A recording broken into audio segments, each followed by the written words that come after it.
মালিক সরকার এবং আমাদের ইউনিয়নের কার্যকারী কমিটির সদস্যের সাথে সবার সাথে আলোচনা বয়াই একটা আমাদের মজুরি কমিশন বাস্তবায়ন করছে, কিন্তু এইটা নিয়ে এখন আমাদের মালিকরা পায়তারা করতেছে, দিতে চাইতেছে না। এটার জন্য আমাদের আন্দোলন সংগ্রামটা যতদিন আমাদের এটা ফয়সালা না করবে ততদিন আমরা ধাপে ধাপে আন্দোলন আমাদের ইনশাল্লাহ চলতেই থাকবে, বাড়তেই থাকবে। আমরা চাই আমাদের ন্যূনতম মজুরি আমাদের সকল শ্রমিকদেরকে আমাদের যার যার পাওনা গ্রেড আছে এই গ্রেড অনুযায়ী যাতে আমাদের মালিকরা আমাকে বোঝায় দেয়। 1 ঘন্টা আন্দোলন করছি, তারা মানে না। এখন 2 ঘন্টা আমরা আন্দোলন করতেছি।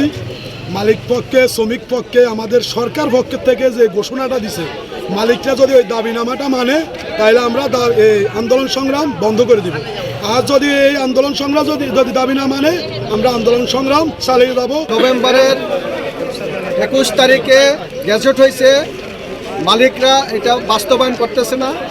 মালিকদের অনেক আমরা চিঠি দিছি, বিভিন্ন সংস্থার কাছে আমাদের চিঠি দেওয়া হয়েছে দ্রুত এটা বাস্তবায়ন করার জন্য, সেই লক্ষ্যে তারপরও করে না। আমাদের এটা মালিকরা আমাদেরকে রিকোয়েস্ট করছে যে আপনারা আলোচনা করতে আসেন। আমরা বলছি যে এটা আলোচনার কোনো বিষয় না, যেহেতু সরকার ঘোষিত মজুরি নিম্নতম মজুরি, তারপরেও আমরা মানবিক খাতিরে সম্মান রক্ষার্থে আমরা তাদের সাথে আমরা দেখা করছি, আলোচনা করছি।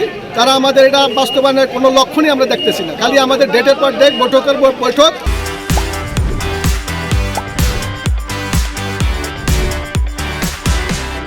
তারা কোনো সুরাহর কোনো পথ নাই।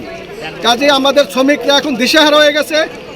1 বছর 2 মাস অতিক্রান্ত হয়ে গেছে, মানুষ এখন না খেয়ে দিন যাপন করতে আছে। অসহায় শ্রমিকরা, তাদের পেটে ভাত নাই, ঘর ভাড়া দিতে পারতেছে না, অসুখ হলে চিকিৎসা করতে পারতেছে না। সেদিক বিবেচনায় এখন দ্রুত এই নিম্নতম মজুরি বাস্তবায়ন করা দরকার। মালিকরা বলছিল যে চলতি মাসে এটা আমাদেরকে রানিং করবে, দিয়ে দিবে। সেই লক্ষ্যে এখনও কোনো লক্ষণ দেখছি না আমরা। সেই লক্ষ্যে আমরা অবস্থান করতেছি। এটা আমাদের খেটে খাওয়া মানুষের দাবি।